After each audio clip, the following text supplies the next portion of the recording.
संस्कृति में सबसे बड़ा अनुसंधान है जिसको भारतीय संस्कृति कहा जाता है। इसलिए हमें गर्व है इस अनुसंधान पर। महाभारत में आख्यान आता है, आप लोगों ने सीरियल में देखा होगा। पांडव अज्ञातवास में थे और द्रौपदी रसोइया भी थी, व्यवस्थापिका थी, भोजन बनाकर तैयार बैठी थी। अभी पांडव जंगल में फल फूल कंद के खोज में गए थे, आए नहीं थे, तभी तक बीच में एक संत आ गए, ऋषि आए, उनको आसन दिया, बैठाया और बैठने के बाद हालचाल पूछा जाता है, बातचीत की जाती है आज की सभ्यता में। लेकिन पुरानी सभ्यता में हम लोगों ने गांव में देखा है तो सबसे पहले आसन दिया जाता है, इसके बाद तो उच्च संस्कृति में, उच्चतम संस्कृति में है कि चरण भी पखारे जाते हैं। छत्तीसगढ़ में मैंने देखा है, अब वो भूल गए होंगे लोग, साहवाड़ा गांव है एक कांकेर की तरफ। आज से लगभग 25-30 साल पहले की बात है। जितने संत और जितने भक्त होते थे सबके पैर धोए जाते थे और भोजन के समय सबके लिए 2-2 पाटले, एक बैठने के लिए, एक सामने थाली रखने के लिए। ये परिपाटी कभी रही होगी, धीरे धीरे बंद पड़ गई। हमारे घर में जो अतिथि आता है कितनी खुशी होती रही होगी उनके मन में, जिन्होंने परंपरा को संजोया है। द्रौपदी बैठी थी, कुछ उनसे बोलती, उनके चेहरे को देखकर उन्होंने पढ़ लिया कि ऋषि तो बहुत दिन से भूखे लगते हैं। ये शिक्षा का सहारा है। शिक्षा वो नहीं है जो किताबों के कागजों के अक्षरों को पढ़ने का ज्ञान देती है, लेकिन सोच यही है, इस शिक्षा से और गहराई पर चलिए, आपको फायदा होगा। लेकिन ये बात कहने पर जो पढ़े लिखे लोग हैं उनके गर्व पर, मेहनत पर चोट लगती है। बहुत बड़ा नुकसान हो रहा है केवल कागजों के अक्षरों को पढ़ने के बाद।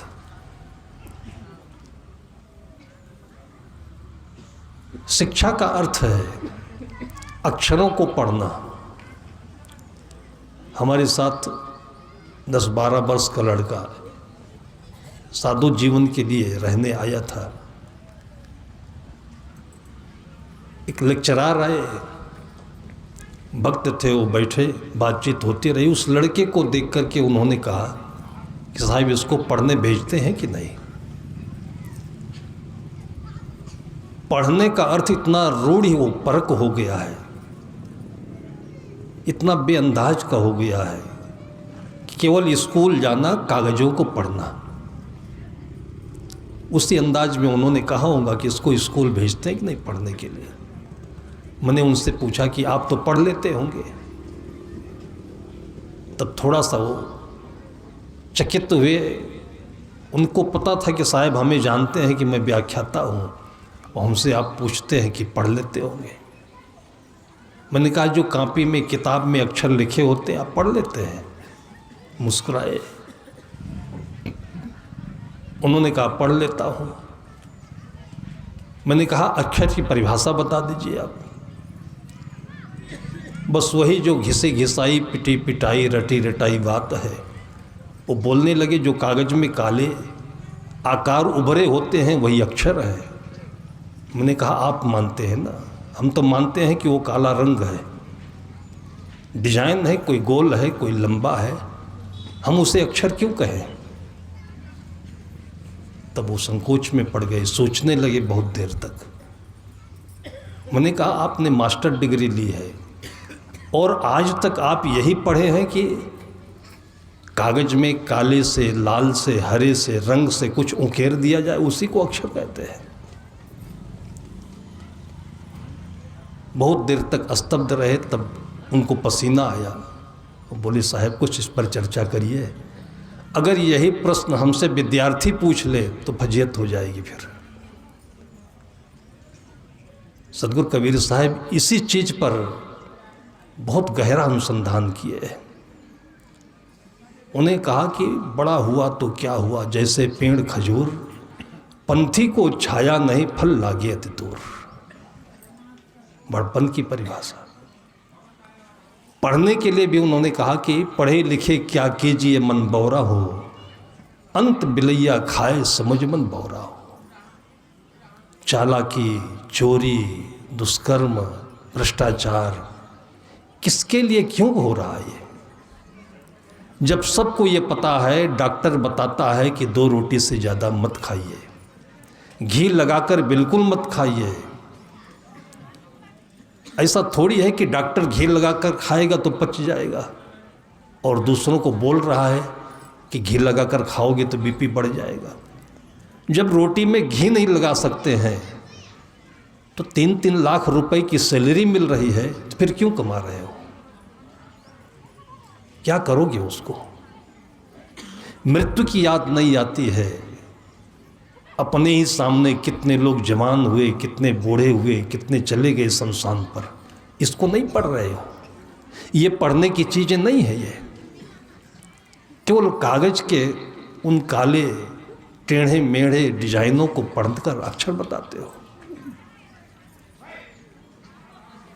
बहुत देर के बाद, चूंकि वो भक्त थे, संतों का काम है भक्तों की जिज्ञासा पर, मैंने कहा अक्षर का मतलब होता है आधंक्षर। संस्कृत में क्षर शब्द का अर्थ होता है जिसका नाश हो जाता है, मिट जाता है। उसमें आ उपसर्ग लगाया जाता है, तब अक्षर शब्द बनता है, जिसका अर्थ होता है जिसका कभी नाश नहीं होता है, उसे अक्षर कहते हैं। वो आत्मा है, वो भावना है, वो भीतर की चीज़ है, वो बीज है। बीज कभी नाश नहीं होता है और उसी का नाम बीजक है। अभी बड़ा अच्छा लग रहा था, ध्यान से हम संत गुरुजनों की वाणी सुन रहे थे। साहब नादिया से आए हैं, एक साहब बिहार से आए हुए हैं, हम बीच से आए हैं, बाराबंकी यूपी से। अभी हमारे तीनों के बीच में कुछ बातचीत नहीं हुई है कि मंच पर क्या बोलना है, सलाह कर लें, कोई सब्जेक्ट बना ले। जैसे कि प्री प्लानिंग होती है, लेक्चर देने आता है स्कूलों में प्रोफेसर, वैसा हम लोगों का काम नहीं होता है। यहाँ बैठने के 10 मिनट पहले कोई पूछे कि क्या बोलना है तो नहीं बता सकते, क्योंकि अक्षर बोलता है, हम नहीं बोलते हैं। और मैंने देखा कि कल से आज तक तीनों लोग जो बोल रहे हैं वो एक ही आशय की बात है। बीच में चर्चा चली बीजक की कि साहब बीजक से बोलिए, व्यवहार की बातें क्या बोलते हैं। सदगुरु कहते हैं कि पढ़े लिखे क्या कीजिए मन बौरा हो, अंत बिलैया खाए समझ मन बौरा हो।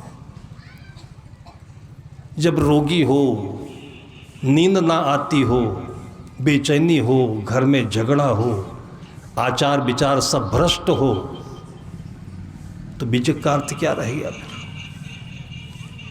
बीजक को समझा ही नहीं गया कि बीजक क्या कहता है। और हमने उसको यही समझा कि जो वेंकटेश्वर प्रेस में पहले छपी, बनारस में छपी, इलाहाबाद में छपी, सफ़ेद कागज पर जो काले काले डिजाइन बने हैं वही बीजक है। आज भी उसी रूढ़ी में जिसको सदगुरु कबीर साहब पूरे जीवन भर 120 साल तक खोदते रहे, मिटाते रहे, और उसी में उनका शिष्य आज मोड़ गाड़ करके पड़ा हुआ है, कहता है बीजक नहीं बताते हैं।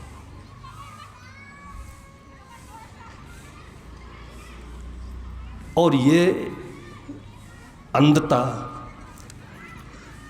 इस अंधता पर भी साहब ने कहा कि कैसे गति संसार की ज्यों गाडर की ठाठ। पूरे बीजक में अगर आप पढ़िए तो बीजक शब्द नहीं रखिए तो वही कहा है जो अंधे लोग करते हैं। सांचे से भागा फिरे झूठे का बंधा, कहें कबीर कासे कहो सकलो जग अंधा। सत्य क्या है? सत्य यही है कि आपके मन में शांति हो, शरीर में स्वास्थ्य हो, घर में कलह नहीं हो, और आप ये तब बना पाएंगे जब अपने जैसे दूसरों को भी अच्छा व्यवहार देंगे, दूसरों के साथ आचार विचार अच्छा होगा आपका, तब मन बढ़िया होगा। उसी को कर्म संस्कार कहते हैं। वही आगे चल कर के बीज बनता है और उसी का फल हम भोगते हैं। इसलिए संत महापुरुषों ने, ऋषि मुनियों ने जो कुछ कहा था उसके बीच में जो गलतियां आई, अंधता आई, उसको फिर से सदगुरु कबीर साहब ने साफ किया। उसका नाम बीजक है। जाति पर साहब ने बहुत कहा, तो क्या ऐसे लगता है कि केवल साहब ने जाति पर कहा होगा?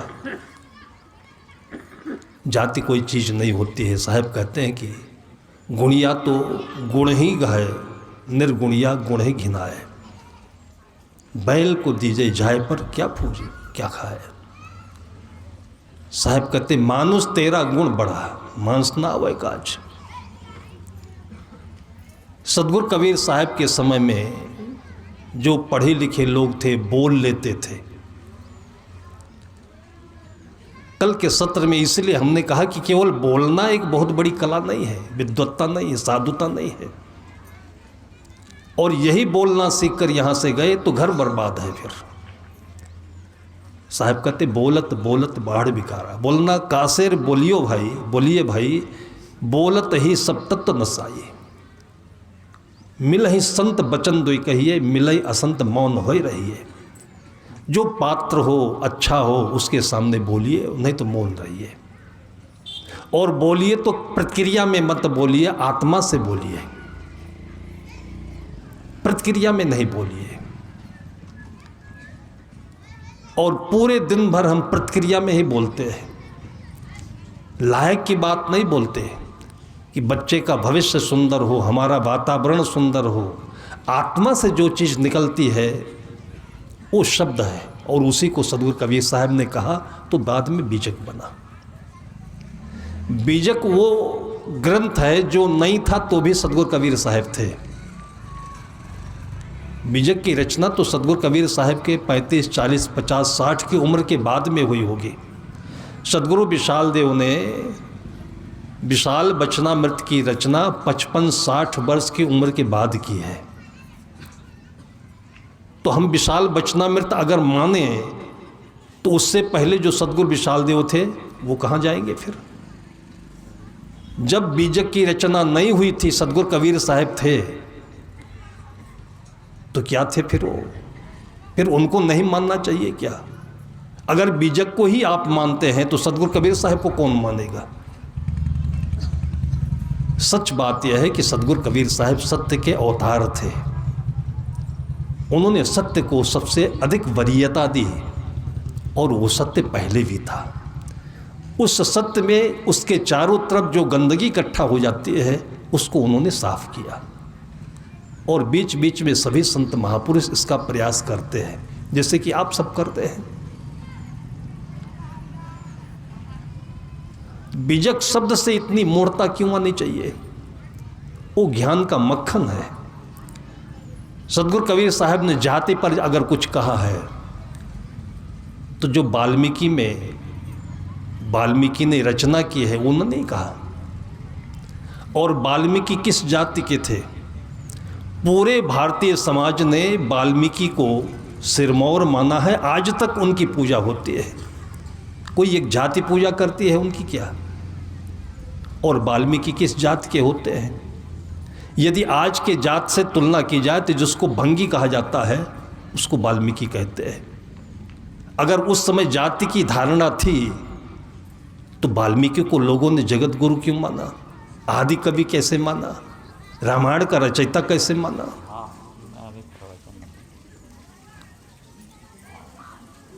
उसी वाल्मीकि की रचना में जो वशिष्ठ होते हैं वो किस जाति के थे, व्यास किस जाति के थे, राम किस जाति के थे, सबरी किस जाति के थे। इनका एक दूसरे से कितना सम्मानजनक संबंध है, कितना प्रेम है, कितनी भक्ति है, ये नहीं दिखता क्या। और जो गंदगी इकट्ठा होती है, 10 आदमी का परिवार है, एक लड़का कोई थोड़ा सा रास्ते से विचलित हो जाए तो पूरा परिवार गंदा हो जाता है क्या। इसी प्रकार से हमारी परंपरा में जो कि मनुष्य का स्वभाव है, बोलने में, खाने में, करने में, व्यवहार में गलतियां किया करता है। वो गलतियां निकालने का काम घर का जो शुद्ध व्यक्ति है, सज्जन व्यक्ति है, सुलझा हुआ व्यक्ति है। अगर एक लड़का आपके घर में कुछ विचलित होता है तो उसकी निंदा नहीं करिए। शराब पीता है, कुछ और खाता है, कुछ और भी कर लेता है, निंदा नहीं करिए। और जैसे कि हमारी आदत है, हम ही देख रहे हैं कि सतगुरु कबीर साहब की परंपरा में जिन्होंने कहा निंदक नियरे राखिए आंगन कुटी छवाए, जिन्होंने कहा कि जित देखो तित प्राण हमारो घाव काहे पर घालो, और ऐसे ऐसे मंच पर बैठ कर के खंडन परक शब्द किए जाते हैं, आदमी रोता हुआ चला जाता है। यही पारक सिद्धांत है, यही सतगुरु कबीर साहब ने कहा, अपने जीवन में किया। अपने जीवन में उन्होंने कहा कि जित देखो तित प्राण हमारो घाव काहे पर घालो। पारक का मतलब होता है बुराई देखना नहीं, निंदा करना नहीं।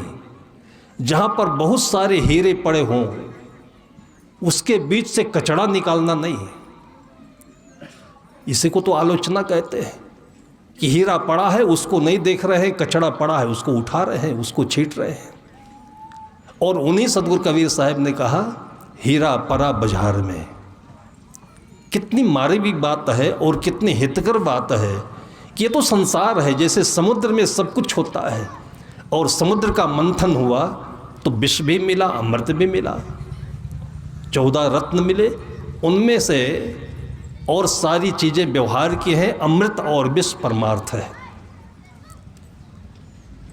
जो हमारी मानसिकता में ऋणात्मकता है वो जहर है, और जो हमारी मानसिकता में धनात्मकता है, पॉजिटिविटी है, वो अमृत है।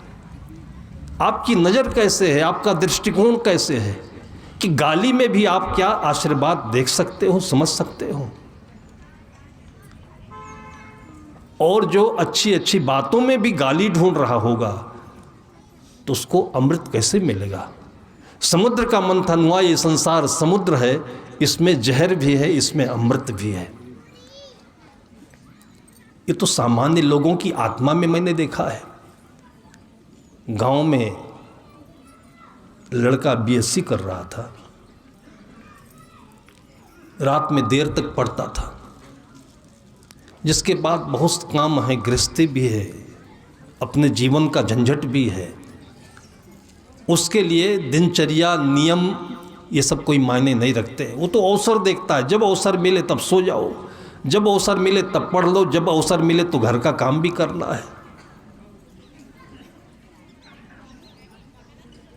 सुबह देर से उठता था। उसका पिता कमज़ोर भी था, थोड़ा बूढ़ा हो गया, 60-65 का।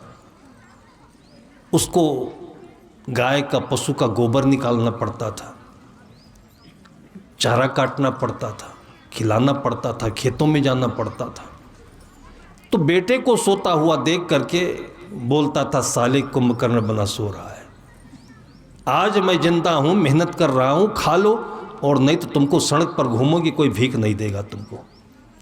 जब जोर जोर चिल्लाता था पिता, तब बेटा उठता था और उसके बाद जाकर सीधे पिताजी के पैर पांव पर गिर जाता था और अपने सिर में लगा करके फिर गोबर उठाने लगता था। ये रोज की आवाज़ है, ये उसके लिए रोज की आवाज़ है। पास पड़ोस के लोग जो सुनते थे वो पिता की गाली को वो दहल जाते थे।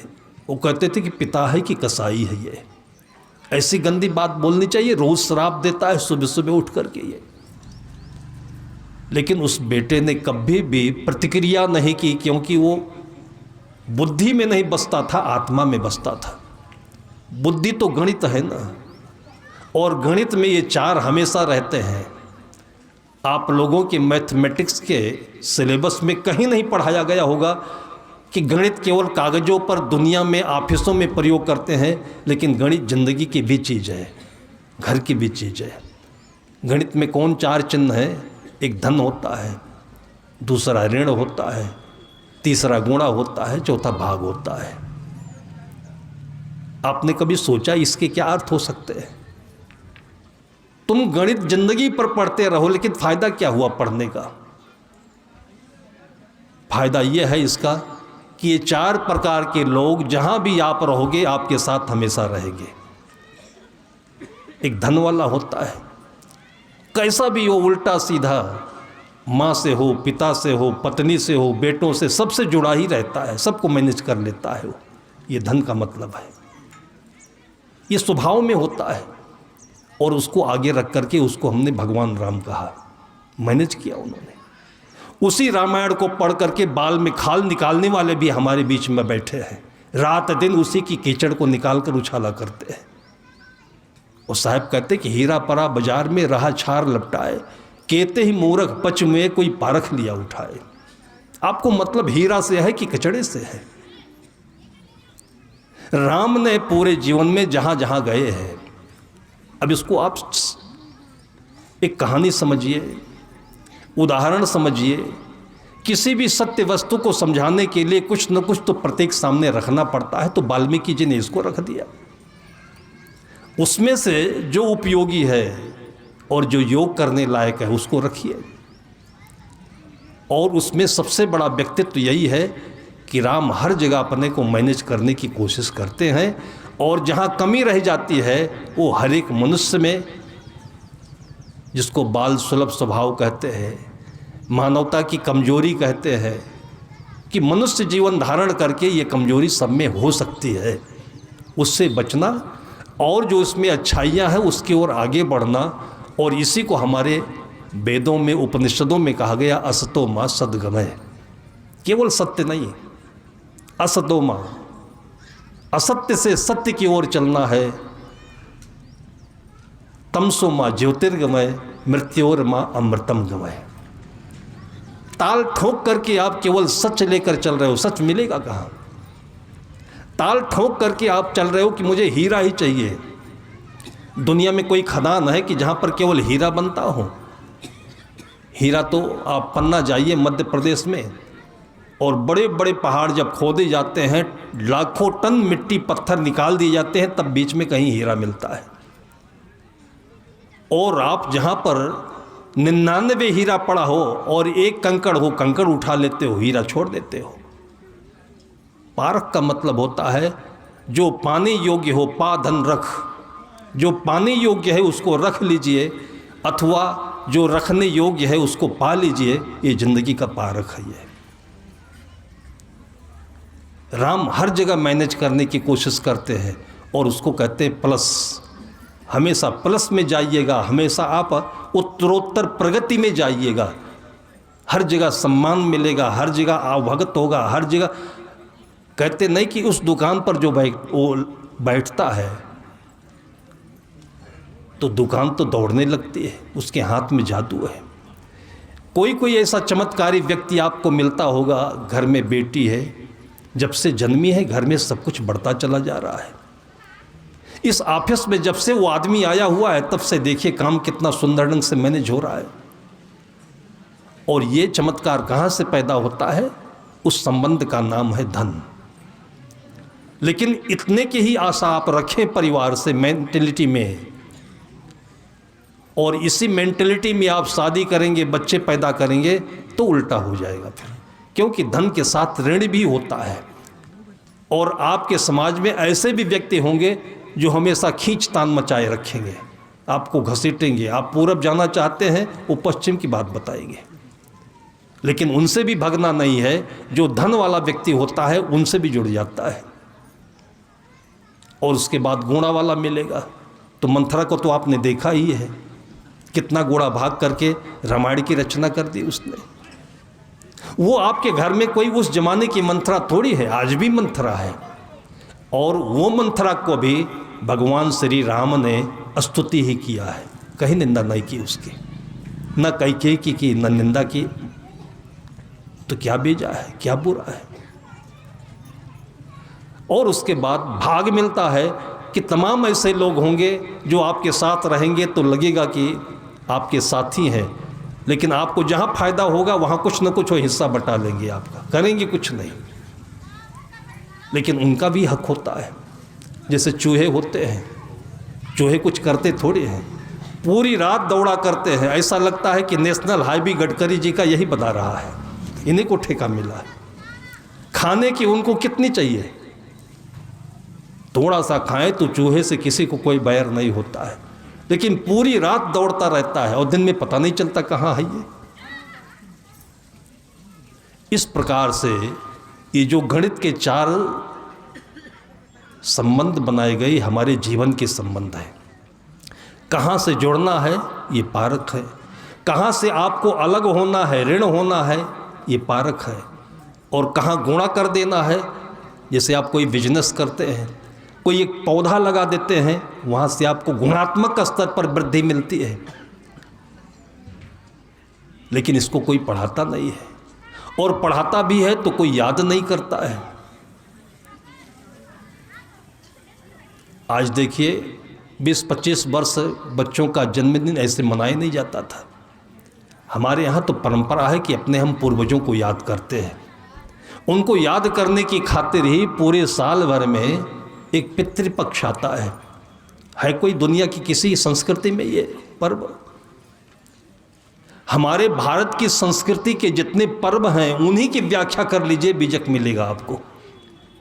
रक्षाबंधन के दिन में जो भाई बहन का संबंध मधुर बनता है, पूरे साल भर के मन में जो कड़ुता होती है, जो मन में तनाव होता है, एक बहन आकर के कलाई पर राखी रख देती है और मन सादा हो जाता है, निर्मल हो जाता है। ये शिक्षा नहीं है क्या?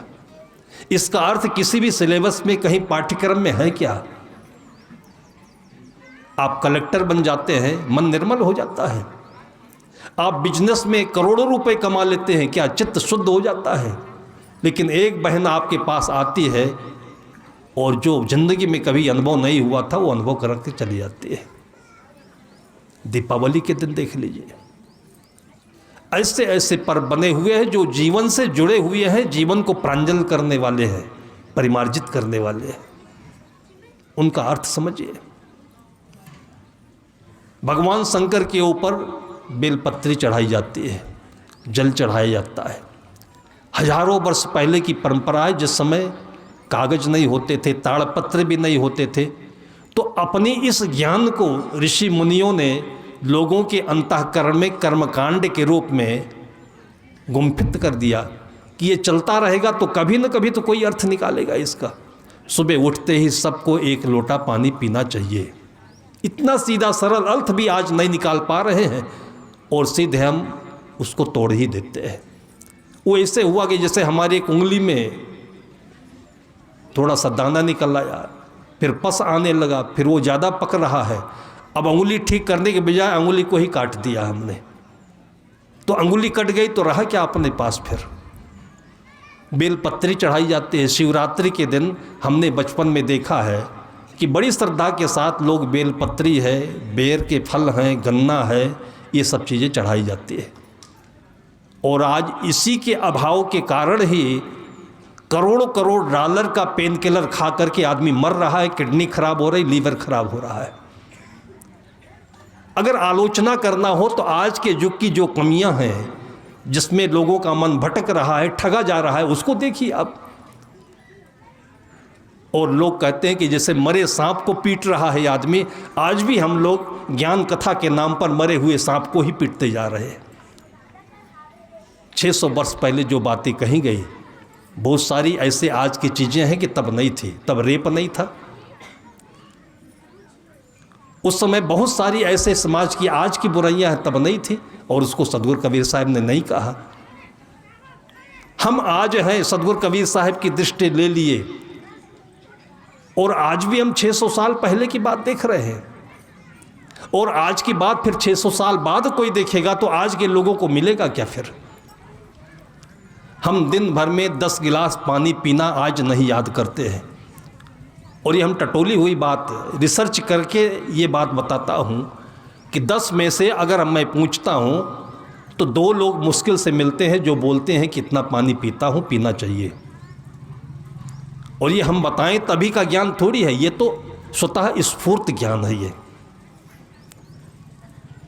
यही आपके छत्तीसगढ़ में नगरी क्षेत्र में गांव में था, मैं छिपली में, आंगन में बच्चे बैठे और ऐसे ही जहां बैठे बातचीत होने लगी, वही सत्संग है।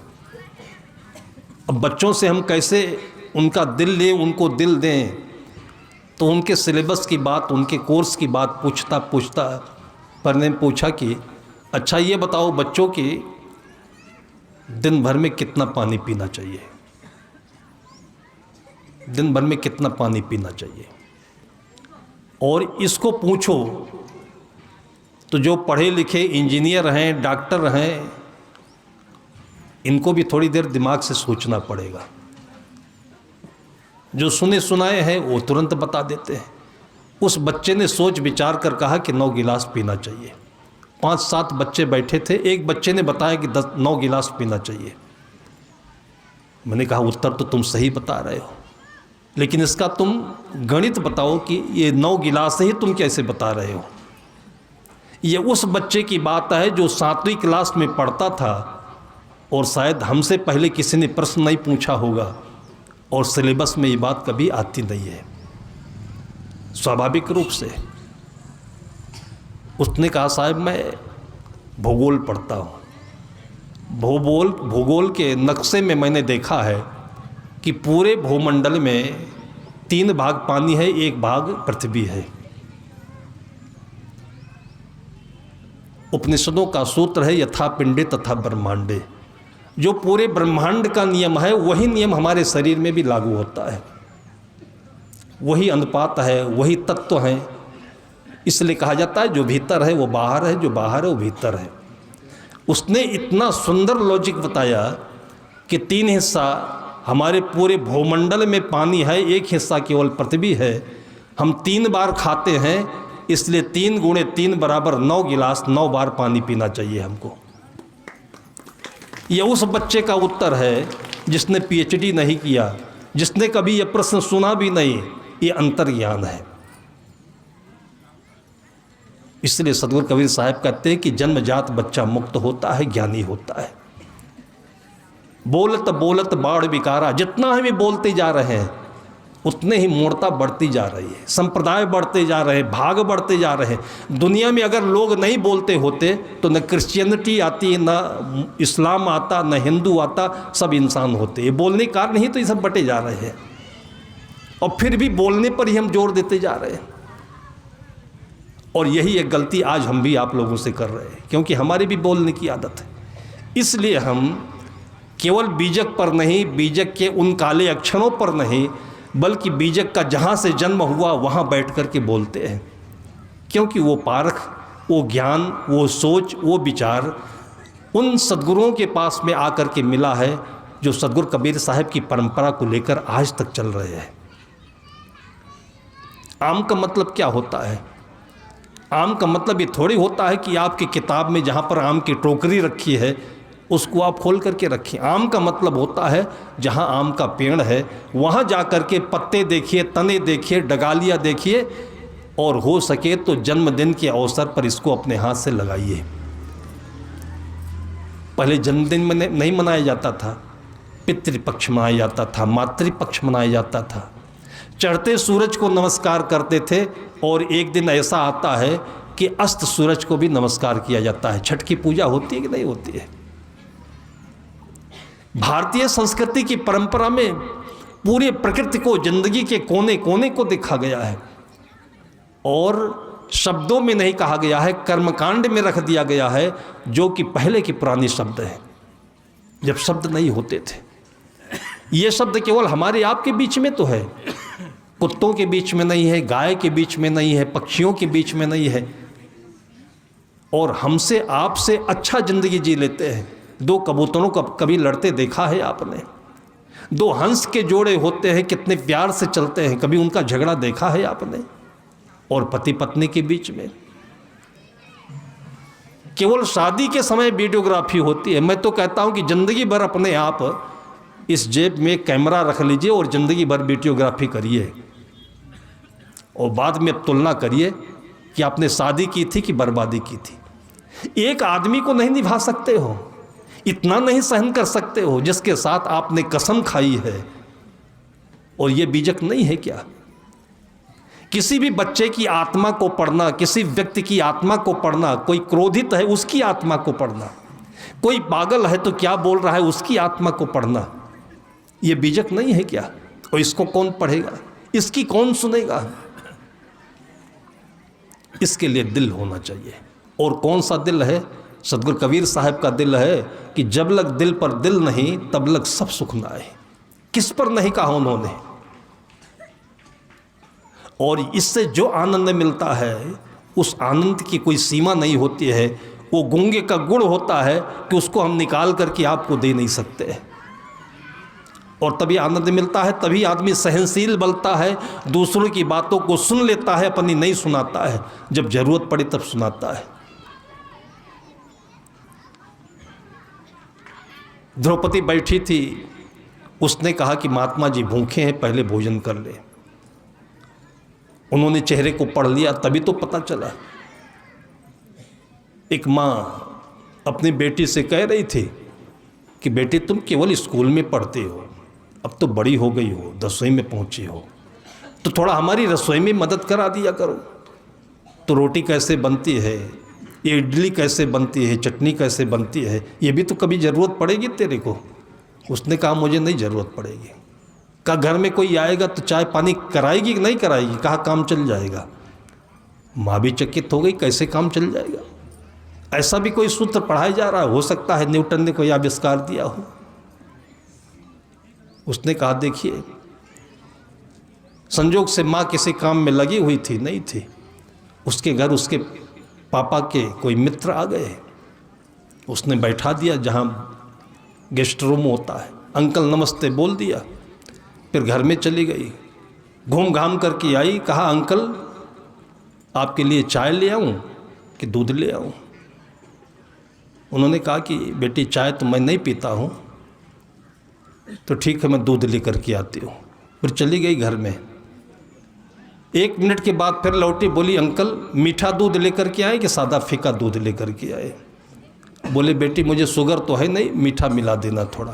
फिर चली गई घर को। फिर लौट करके आई, बोली अंकल स्टील के गिलास में लेकर के आए कि कांच के गिलास में लेकर के? कहते सज्जन समझी सके जाए, गधेड़ों रोज मार खाए। वो समझ चुके थे। वो घड़ी देखे, बोले बेटी अभी रुक जाओ, मैं ऑफिस की देरी हो रही है, फिर आकर के मैं दूध पी लूँगा। इज्जत बचानी थी, क्या करें। अभी पता नहीं कितनी बार वो घर जाती फिर लौट के आती, इसलिए उन्होंने यही उचित समझा कि बेटी मैं बाद में आकर के दूध पी लूँगा। और उसके बाद उसकी मम्मी आई, बता दिया देखिए। अंकल खुश होकर के भी चले गए, दूध भी नहीं लगी, चीनी भी नहीं लगी, आपका गैस भी नहीं जला। अगर यही पढ़ाई रही तो सोचिए आपके साथ क्या व्यवहार होगा, आपके पुत्रों का, आपकी बहुओं का। यही पढ़ाई है। और इसी को जब सामने रखते हैं तो चोट लगती है। जब यही आपके सामने आता है तो एहसास होता है। लेकिन जब अंत अवस्था में सब कुछ बिगड़ ही गया तो एहसास करके क्या करेंगे आप? कमजोरी कहीं न कहीं तो अपनी है। जब संत घर पर आते हैं, अपने हाथों से सब कुछ करते हैं, ये बहुत बड़ी शिक्षा है। अमनिया करके बनाना चाहिए, पानी छान करके पीना चाहिए, भोजन शुद्ध होना चाहिए। आज तक मैंने यही देखा है कि आश्रमों पर, घरों में जब भी संतों का प्रसाद किसी ने खाया है तो लाजवाब बताया है।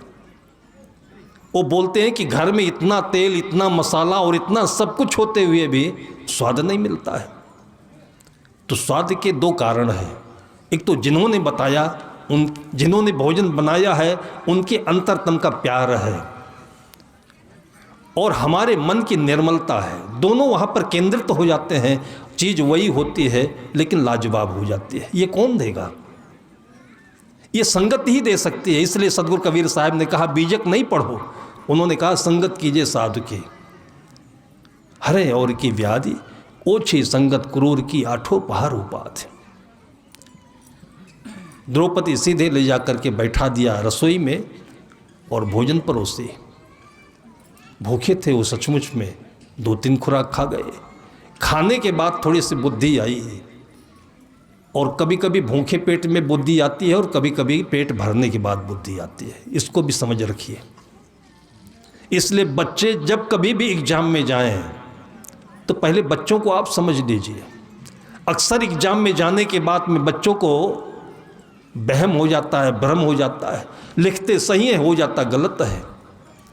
इंटरव्यू में जो कुछ हो यहाँ पढ़कर गए होते हैं उनको सब मालूम होता है लेकिन भूल जाते हैं। उसका एक ही कारण है कि बच्चों के पेट में गैस अधिक बनती है, और गैस जब माथे पर दिमाग में चढ़ जाती है तो उल्टा कर देती है। और इसका समाधान क्या है, इसका इलाज क्या है? बहुत पुराने ज़माने में चले जाइए तो घर से जब निकलने लगते थे लोग तो निकलने से पहले दही और गुड़ खिला करके तब उसको विदा करते थे। ये तो आप लोगों ने सुना होगा, नहीं सुना हो तो उत्तर प्रदेश की परंपरा है, इसको समझ लीजिए। उस ज़माने में ये चीज़ तो रह गई परंपरा में, लेकिन इसका अर्थ निकालने में बहुत समय चाहिए, बहुत दिमाग चाहिए, आस्था चाहिए। दही गुड़ में क्या रखा है? दही और गुड़ जब मिल जाता है तो एंटासिड बन जाता है, पेट की गैस को शांत कर देता है, और गैस शांत हो जाता है तो दिमाग अवस्थित हो जाता है और वो आत्म स्थिति में आ जाता है। तब जस का तस दिखने लगता है, वही ज्ञान सही होता है। और ऐसा बच्चा नहीं पढ़ा हो, कम पढ़ा हो तो भी सफल होकर रहता है। एक छोटी सी परंपरा में कितना बड़ा गुण समाया हुआ है, लेकिन इसको हम भूल गए। चाय पीकर निकलते हैं, फिर वहाँ दिमाग उल्टा हो जाता है। सुबह उठ करके पानी पीना चाहिए। अगर सिर में दर्द है, आप बेल की पत्तियों को पीस करके, और बेल तो एक प्रतीक है, उसमें अमरूद की भी पत्ती हो सकती है, जामुन की पत्ती हो सकती है, आम की पत्ती हो सकती है, नीम की पत्ती हो सकती है। कितने लोगों का बरसों बरसों का जो सिरदर्द था, और ये कहीं आयुर्वेद में लिखी दवा नहीं है, अद्भुत दवा है, कि जब शरीर में एसिड बढ़ता है, तेजाब बढ़ता है, गैस बढ़ता है, खून पतला नहीं रह जाता है, गाढ़ा हो जाता है। इन सब कई कारणों से आदमी के पूरे शरीर में दर्द ऐंठन बना करता है। और सुबह सुबह आप 1-2 घंटे के लिए केवल यही पत्तियों का रस पी करके रह लीजिए, और धीरे धीरे लीवर साफ होगा, खून साफ होगा, सर्कुलेशन बढ़िया होगा, और गैस बनना बंद हो जाएगा, और देखिए दर्द दूर हो जाएगा। लेकिन ये तो बेवकूफ़ों की बात है ना, जो पढ़े लिखे नहीं थे उनकी परंपरा है। आज हम पढ़े लिखे हैं तो हम क्रोसिन खाएंगे, पेन किलर खाएंगे, दुकान से लाया, घर में रखा हुआ है, निकाला खा लिया। और जब बर्बाद होंगे तो किडनी को लेकर बर्बाद होंगे, और बर्बाद होंगे तो आने वाली पीढ़ी को यही ज्ञान दे करके फिर बर्बाद करेंगे। हम आज जो ये कर रहे हैं, आने वाली पीढ़ी क्या सोचेगी इसके लिए? हमारी जो पूर्वज थे उन लोगों ने हमारे लिए क्या किया? इतने बड़े बड़े तालाब खोद दिए, इतने बड़े बड़े वृक्ष रखे, इतने बड़े जंगल रखे, पृथ्वी को शुद्ध रखा। आज यूरिया, डाया, पेस्टिसाइड्स यही डाल डाल करके आने वाली पीढ़ी के लिए हम केवल गालियां छोड़ रखे हैं। शब्द का अर्थ निकालिए। साहब कहते हैं कि सांचे से भागा फिरा झूठे का बंधा, कहें कबीर कासे कहो सकलो जगंधा।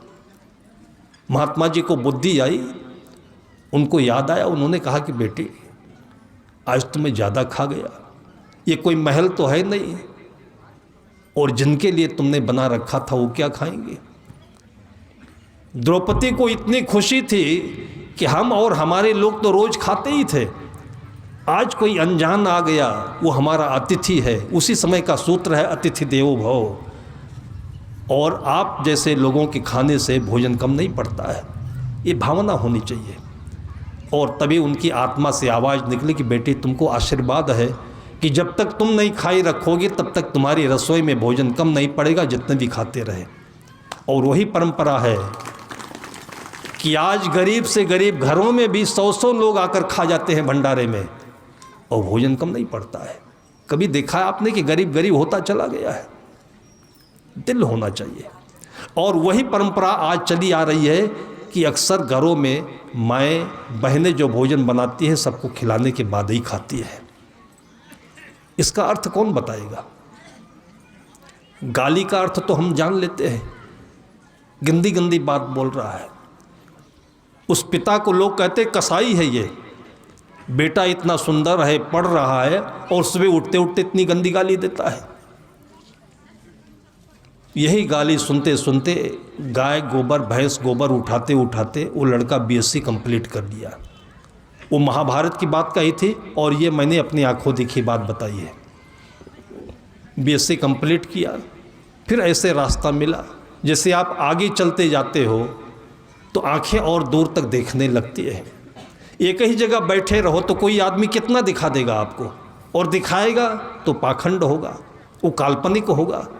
इसलिए संत कहते हैं चरय बेति चरय बेति चरय बेति। आप उठो और चलना शुरू करो, कुछ भी शुरू करो। सुबह उठ करके केवल पूजा शुरू करो, उसके बाद आगे क्या करना चाहिए आपकी अंतरात्मा बताएगी। गणित का फार्मूला वहाँ नहीं लागू होता है, आइंस्टीन का न्यूटन का फार्मूला वहाँ नहीं लागू होता है, क्योंकि वो फार्मूला जहाँ से बना है वो विश्वविद्यालय नहीं था, वो न्यूटन और आइंस्टीन का अपना घर था, अपनी अंतरात्मा थी। वो जमाना था आइंस्टीन जो पूरे विश्व का सबसे लेटेस्ट और मशहूर वैज्ञानिक, जिसने E=mc² बताया। आज कहते हैं कि आज तक इसका अर्थ समझने वाले दुनिया में बहुत कम लोग हुए हैं। और वो आइंस्टीन था जो 16 साल की उम्र तक बोलने में भी सक्षम नहीं था। उसके माँ बाप कहते थे कि इसकी ज़िंदगी कैसे बीतेगी। और वो आइंस्टीन जिसको नौकरी नहीं मिल सकी तो ऑफिस में क्लर्क की नौकरी करता था। उसी मेज पर बैठ करके कागज़ में अपने अंदर से जो उगला मकड़ी के जाला जैसे, उसका नाम है E=mc²। और उसी आइंस्टाइन को पढ़ने के लिए बड़े बड़े पाखंड बनाए जा रहे हैं जिसको विश्वविद्यालय कहा जाता है। फिर अंतरात्मा में हम आने से चुक रहे हैं। वो लड़का बीएससी किया, उसको लगा होगा रास्ता मिला होगा यूपीएससी का, उसने फॉर्म डाल दिया और एक ही बार में प्री टेस्ट क्वालिफाइड किया, फिर मेन क्वालिफाइड कर लिया, फिर इंटरव्यू भी आ गया। कहीं बाजार गया होगा, वहीं उसको पता चल गया तो उसने सोचा कि आज जब हमारे जीवन की पिताजी की तपस्या पूर्ण हुई है तो सबसे पहले ये उपहार अपने पिताजी को समर्पित करता हूँ। ये हमारी भारतीय परंपरा है। जब भी आपके बच्चे का दिन आए, जिस दिन वो जन्म लिया था, तो माता पिता को सामने रख करके उनको महादेव बनाओ, पार्वती बनाओ और उस बेटे को वहाँ पर समर्पित करो कि 1 साल आज इसके जन्म का सार्थक हो रहा है। और उसके बाद उसके हाथों से केक नहीं कटाना, मोमबत्ती बुझाना नहीं। इतने ज़ोर शोर से ये परंपरा चल रही है और इतने पढ़े लिखे लोगों के बीच में चल रही। मैं सोचता हूँ हो क्या गया है। हम तो बहुत ज्वाइन नहीं किए, लेकिन 1 ही 2 बार जब किसी के जन्मदिन में गए हैं, ऐसा लगता है किसी की हत्या हो रही है। मैंने कहा कि इस बच्चे का जन्मदिन है और तुम काटना शब्द कैसे ला रहे हो? केक क्यों काट रहे हो? केक हो सकता है खाने की चीज़ हो, चम्मच से निकाल कर खाइए। ऐसी कोई कड़ी चीज़ है कि चाकू लगाए बगैर वो कटती नहीं है। इसका अर्थ क्या है? दुनिया के सारे अर्थ हम निकाल रहे हैं, परिभाषा सीख रहे हैं, इसकी परिभाषा का कोई पता नहीं है और मोमबत्ती बुझा रहे हैं। आप अपने पूर्वजों के पास जाइए जिनको आप बेवकूफ़ कहते हैं, बुद्धिहीन कहते हैं, अनक्षर कहते हैं, और कबीर साहब को भी लोग कहते पढ़े लिखे नहीं थे। उस परंपरा में घर की माएँ जो घर का दीपक जलाया जाता था उसको कभी फूंक कर बुझाती नहीं थी। आज भी दुकानों में वो दीपक जलता है तो उसको बुझाता नहीं, आदमी कहता है इस दीपक को बढ़ा दो। बुझाओ नहीं, अभी तो कल फिर दीपक की आवश्यकता है तो कल के लिए बढ़ा दो।